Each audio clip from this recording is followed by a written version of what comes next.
Ngayong araw po mga kapromdi ay tuturo ko naman po sa inyo ang pag-aabono po ng ating tanim na sili para dumami po ang kanyang mga sanga at mas lumusog siya. So meron po tayo ditong urea. Yan po, no, concentrated nitrogen po ang urea. So yan, so ang urea mga kapromdi, napakaganda niya na pang boost sa atin pong mga pananim, lalo pag bagong tanim pa lang. Kagaya po ng ginawa po natin nung first week pa lang nung tanim po natin na sili. At haluan po natin siya ngayon ng 16-20. So kaya po tinawag na 6, ano po yan, 16-20-0. Ano po? Sabihin po ay 16% po na nitrogen at 20% po na phosphorus at 0 potassium. So hindi pa natin kailangan ng potassium dahil ang potassium po, ang focus po niyan ay sa pagpapabulaklak at pagpapaganda po ng bunga. So ang gagawin po natin ngayon, ang gusto po natin mangyari sa ating pong mga tanim na sili ay mas mapaganda po natin siya, mas mapaboost, mas mapaberde ang mga dahon at mas palusog gamit po yung urea o yung concentrated nitrogen. Siyempre pag mas maberde po yung mga dahon, malusog yung mga dahon po ng ating pong mga pananim, ay nakakatulong po yan para mas maging malusog din po siya sa kabuuan. Dahil alam po natin ang dahon po doon sa proseso, elementary pa lang, alam ko pinag-aaralan po natin yan sa science po, yung proseso po ng photosynthesis, yung paggawa ng halaman ng pagkain sa sarili niya sa pamamagitan po ng sikat ng araw. At ang sa pangunahing tumutulong para magawa po dyan ay yung dahon. So sa pamamagitan po ng urea o ng nitrogen ay mas napapaberde po yung dahon at mas napapalusog po ang atin pong mga halaman. Then yun naman pong 16-20 po, yung concentrated nitrogen at saka po phosphorus, yan naman po ang makakatulong naman para po mas dumami po yung sanga nung pong ating mga pananim. Siyempre pag mas madami po ang sanga, mas malulusog po yung kanyang puno, maganda yung ugat, malusog siya sa kabuuan. Pag mas marami pong sanga, mas marami po yung pagsisibulan po ng bulaklak at ng bunga. Unlike po dun sa hindi masyadong masanga. So kakaunti po ang magiging bunga po niyan. Yan, at syempre para mas dumami po yung kanyang mga bulaklak at bunga pag nandun na po siya sa panahon po na yon, ay magdadagdag naman po tayo ng potassium, no po, yung potash o potassium.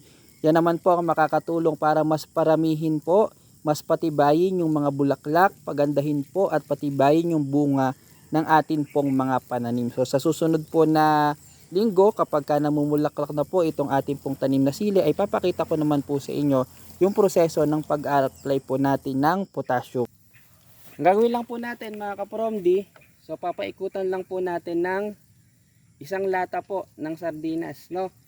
Ito po dahil medyo may edad na po yung puno niya compare po doon sa mga nakaraan na bagong tanim pa, pwede na po, hindi na siya ganong kaselan, pwede nang medyo malapit po doon sa kanyang puno. So okay na po yan. So concentrated na po yan, kaya isang lata lang po ng sardinas na dami ay pwede na po. So i-apply po natin ito sa lahat po nitong ating mga pananim. Napansin po ninyo, hindi pa po ganoon kadami ang mga sanga at ang mga puno, ang puno po niya ay ano po, hindi pa po ganoon kalulusog, no? So after po nating ma-applyan po nito, after 1 week or higit pa, makikita po natin ang resulta. Mas dadami yung mga sanga niya, mas tataba po yung puno at ganun yung mga sanga. At syempre dahil mas maraming mga sanga, mas marami po ang pwedeng ibigay na bulaklak at bunga po sa atin ng ating pong pananim po na sili. So yan mga promdi, after 1 week po nating ma-applyan ng pinagsamang 16-20 at urea. So dumami na po yung sanga nila.